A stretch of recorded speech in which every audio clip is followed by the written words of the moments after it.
업적 시리즈 1탄 윤석열 대통령 외교안보편. 여러분 반갑습니다. 선애국TV 김선기입니다. 오늘은 정말 특별한 시리즈의 첫 문을 여는 날입니다. 많은 분들이 기다려주셨던 업적 시리즈 1탄 외교안보편을 드디어 시작합니다. 이 시리즈는 앞으로 몇 편에 걸쳐 윤석열 대통령의 구체적인 성과들을 팩트로 풀어드릴 예정입니다. 본격적으로 들어가기 전에 저는 오늘 이야기의 핵심을 이렇게 정의하고 시작하겠습니다. 동맹은 말이 아니라 시스템이다. 종이에 적힌 약속이 아니라 실제로 작동하는 장치가 있을 때, 반복되는 회의가 있을 때, 현장에서 굴러가는 훈련이 있을 때, 그리고 위기 순간 즉각 가동되는 매뉴얼이 있을 때 비로소 진짜 동맹입니다. 우리가 지금까지 보아온 많은 외교적 수사들, 혈맹, 굳건한 동맹, 확장 억제 공약 같은 표현들은 물론 중요합니다. 하지만 그것만으로는 부족합니다.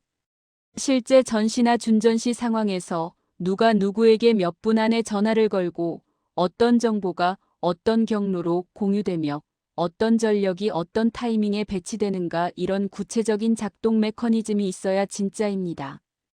지난 2023년부터 2024년까지 윤석열 대통령은 바로 이 시스템을 한미동맹 그리고 한미일 삼각협력축으로 빠르게 완성했습니다.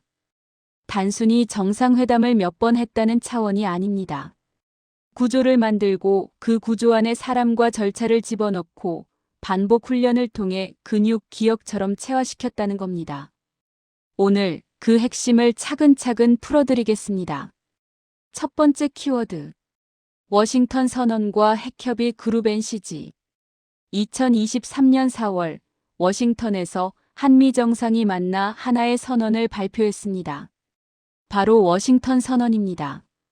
그리고 여기서 탄생한 것이 NCG, 즉 핵협의 그룹 뉴클리어 컨설테이티브 그룹이죠. 이 NCG가 왜 혁명적인지, 왜 중요한지 세 가지 측면에서 말씀드리겠습니다.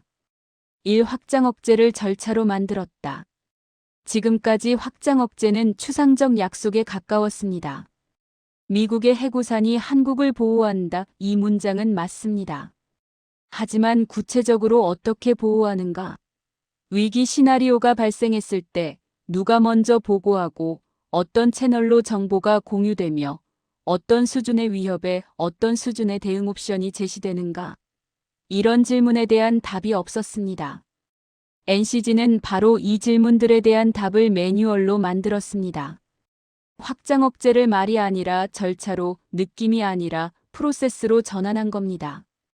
정보 공유 프로토콜, 의사결정 트리, 위기 단계별 대응 시나리오, 훈련 가이드라인, 이 모든 게 문서화되고 체계화됐습니다. 이제 우리는 믿어라가 아니라 이렇게, 저렇게, 이 순서로 움직인다를 알고 있습니다. 이게 작동하는 억제력입니다. 이 정례 운영 시스템을 구축했다. 한 번의 회의로 끝나는 게 아닙니다. NCG는 연중상설로 돌아가는 구조입니다. 회의, 지침, 훈련, 평가, 피드백, 이 사이클이 반복됩니다. 실제로 출범 직후 첫 회의가 서울에서 열렸고 곧이어 후속 회의들이 연달아 진행됐습니다. 상반기뿐 아니라 하반기에도, 그리고 2024년에도 계속 이어졌습니다. 이게 왜 중요하냐? 조직이란 한 번 만들어 놓고 방치하면 유명무실해집니다. 하지만 정례적으로 소집되고 매번 새로운 시나리오와 데이터를 검토하고 훈련 결과를 반영해 업데이트하는 구조라면 그건 살아있는 시스템입니다. NCG는 지금 살아서 움직이고 있습니다. 3외교적 격상 핵 기반 동맹. 외교 전문가들 사이에서 이런 평가가 나옵니다. 한미 동맹이 이제 핵 기반 동맹으로 격상됐다. 이 말은 수사가 아니라 구조적 변화를 가리킵니다. 과거에는 재래식 전력 협력, 정보 공유, 연합훈련이 동맹의 중심이었습니다. 물론 해구산 약속도 있었지만 그건 배경에 있는 보험 같은 개념이었죠. 그런데 NCG가 생기면서 핵 억제력이 동맹의 전면으로 나왔습니다. 이제 한국은 미국의 핵전략 기획 과정에 참여하고 시나리오를 함께 짜고 훈련을 함께 설계합니다.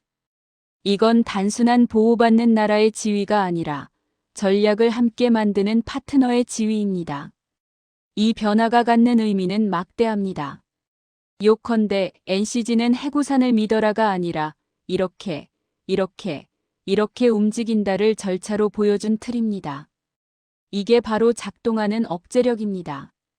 두 번째 키워드 캠프 데이비드와 한미일 협력 제도화. 2023년 8월 미국의 대통령 별장인 캠프 데이비드에서 역사적인 회동이 열렸습니다. 한국의 윤석열 대통령, 미국의 조 바이든 대통령, 일본의 기시다 후미오 총리가 한자리에 모인 한미일 단독 정상회의였습니다. 이 회의의 본질은 무엇일까요? 한마디로 제도화입니다. 일안보 협력의 정례화. 과거에도 한미일이 협력한 적은 있습니다. 하지만 그건 사안별 필요할 때마다 모이는 방식이었습니다. 북한이 도발하면 모이고 조용해지면 흩어지고. 이런 방식은 반응적이고 수동적입니다. 캠프 데이비드 정상회의는 이 패턴을 깼습니다. 안보 협력을 정례화했습니다. 1년에 최소 몇 차례 어떤 의제를 다루고 어떤 형식으로 회의하고 어떤 실무 그룹이 돌아가는지 이 모든 걸 로드맵으로 만들었습니다. 이제 한미일 협력은 할 수도 있다가 아니라 돌아가고 있다의 단계입니다. 이 정보 공유의 고도화. 세 나라가 북한 관련 정보를 실시간으로 공유하는 시스템이 구축됐습니다.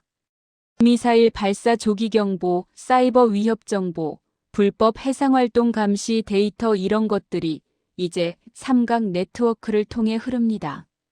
한국이 감지한 신호를 미국과 일본이 동시에 보고 일본이 포착한 움직임을 한국과 미국이 즉각 분석합니다. 이게 바로 통합감시망입니다. 3연합훈련의 확장 프리덤 에지. 말로만 협력이 아닙니다. 실제로 훈련이 시행됐습니다. 바로 프리덤 에지라는 다영역 연합훈련입니다. 이 훈련은 해상, 공중, 사이버, 우주까지 아우르는 통합 시나리오로 진행됐습니다. 세 나라의 해군, 공군, 사이버 사령부가 한꺼번에 움직이는 겁니다. 이 훈련의 의미는 무엇일까요? 실제 위기 시 세 나라가 각자 따로 대응하는 게 아니라 하나의 작전 개념 아래 움직일 수 있다는 걸 보여준 겁니다. 지휘체계, 통신체계, 전술 용어까지 맞춰놓은 상태입니다. 이게 바로 상호운용성 인터오퍼러빌리티입니다. 사경제 기술 안보로의 확장. 캠프 데이비드는 군사 안보에만 머물지 않았습니다. 경제안보, 기술안보까지 의제를 확장했습니다. 반도체 공급망, 핵심 광물 협력, 사이버 보안, 인공지능 윤리 이런 분야에서도 삼각 협력 프레임워크가 만들어졌습니다. 예를 들어 북한의 사이버 활동과 불법 수익 차단을 위한 실무 그룹이 생겼습니다. 가상자산 추적, 해킹 조직 분석, 제재 이행 점검 이런 것들이 이제 세 나라가 함께하는 일입니다. 또한 공급망 리스크 관리, 첨단 기술 유출 방지 같은 의제도 상설 트랙으로 올라왔습니다. 5-1년 뒤의 검증. 중요한 건 이 모든 게 말로만 끝나지 않았다는 점입니다. 1년 뒤를 보세요. 프리덤 에지 훈련 실제 시행, 새로운 안보 프레임워크 서명, 실무 그룹들의 분기별 회의 진행 말이 계획이 실행으로 넘어간 겁니다. 외교는 이벤트가 아니라 시스템이어야 합니다. 윤석열 정부는 한미일 협력을 연례상설 트랙으로 고정했습니다. 지금은 할 수도 있다가 아니라 돌아가고 있다의 단계입니다. 세 번째 현장 지표와 체감 가능한 변화. 이론과 선언은 충분히 들었습니다. 그럼 이 모든 게 현장에서 어떻게 보이느냐 구체적인 지표를 보겠습니다. 1. 다부처 연동구조의 일상화. 요즘 같은 복합위기 시대에서 제일 중요한 게 뭘까요? 속도와 응집력입니다. 청와대 현재는 대통령실, NSC 국가안보실, 외교부, 국방부, 국정원 이 기관들이 한 몸처럼 움직여야 합니다. 정보가 실시간으로 공유되고 판단이 몇 시간 안에 내려지고 대응이 즉각 실행돼야 합니다.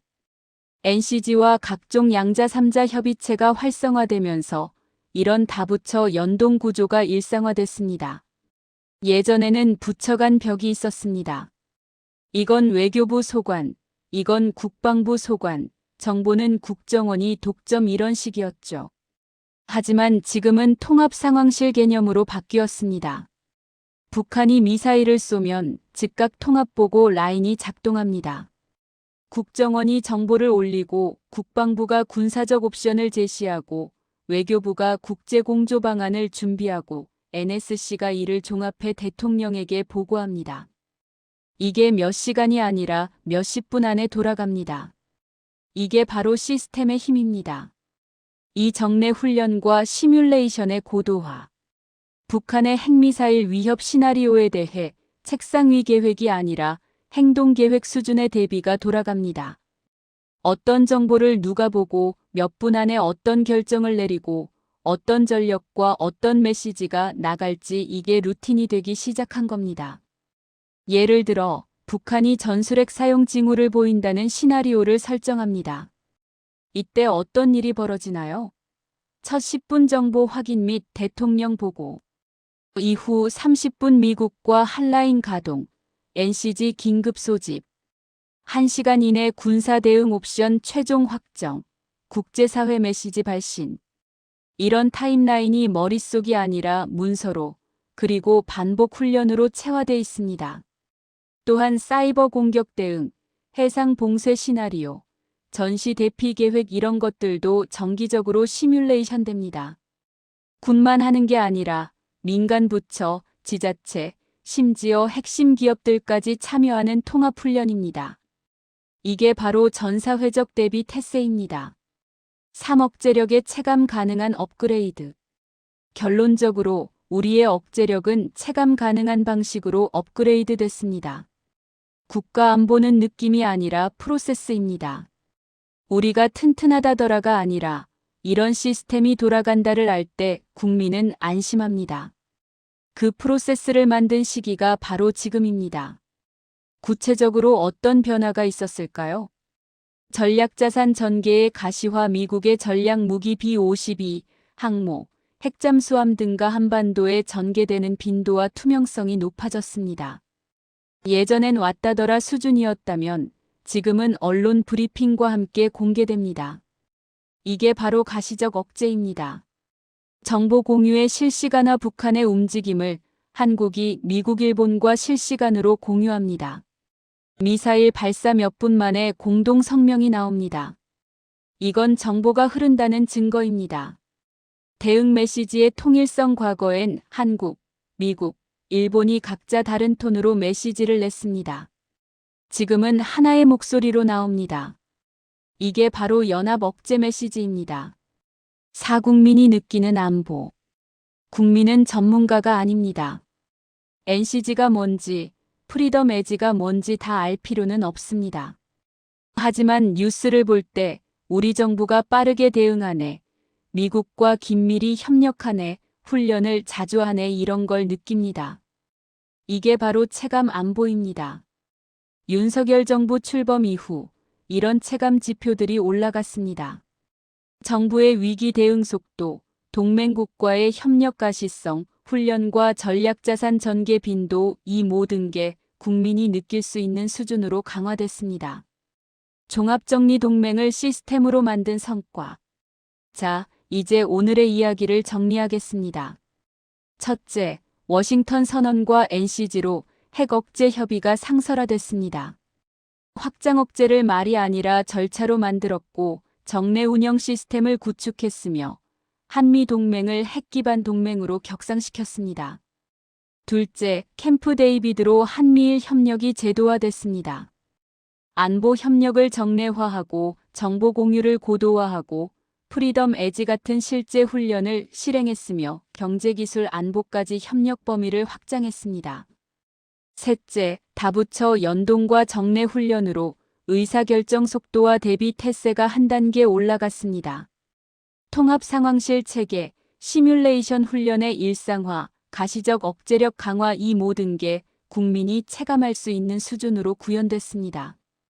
이것이 바로 동맹을 시스템으로 만든 성과, 윤석열 대통령의 외교안보 업적 일탄일탄입니다. 여러분, 오늘의 핵심을 한 줄로 요약해 보겠습니다. 선언조직 회의훈련 사슬이 맞물리기 시작했다. 우리 안보의 가장 약한 고리였던 실행의 공백을 시스템으로 메웠습니다. 말로만 동맹이 아니라 작동하는 동맹을 만들었습니다. 위기 때 즉각 가동되는 매뉴얼, 정례적으로 돌아가는 회의와 훈련, 실시간으로 흐르는 정보 이 모든 게 지금 현실입니다. 그래서 저는 오늘 이 성과에 진심으로 박수를 보냅니다. 이건 단순한 외교적 수사가 아닙니다. 국민의 생명과 안전을 지키는 실질적 장치입니다. 전쟁을 막고 도발을 억제하고 위기를 관리하는 시스템입니다. 이런 시스템을 2년 만에 구축했다는 것, 그리고 지금도 계속 업그레이드하고 있다는 것, 이것이 윤석열 정부의 분명한 업적입니다. 물론 아직 부족한 점도 있을 겁니다. 더 보완해야 할 것도 있을 겁니다. 하지만 방향은 맞습니다. 속도도 적절합니다. 그리고 무엇보다 말이 아니라 실행으로 보여주고 있습니다. 이게 가장 중요합니다. 다음 시간 업적 시리즈 2탄 경제산업 안보로 이어가겠습니다. 반도체 동맹, 공급망 재편, 수출 회복, 핵심 광물 확보. 팩트로만 준비하겠습니다. 경제와 안보가 어떻게 하나로 묶이는지, 그 속에서 한국이 어떤 위치를 확보했는지 구체적인 성과와 지표로 보여드리겠습니다. 도움이 되셨다면 구독과 좋아요, 알림 설정까지 부탁드립니다. 여러분의 관심이 이 시리즈를 계속 이어갈 수 있는 힘입니다. 다음 편도 기대해 주십시오. 저는 선혜국TV 김선기였습니다. 오늘도 시청해 주셔서 감사합니다. 다음 시간에 또 뵙겠습니다. 감사합니다.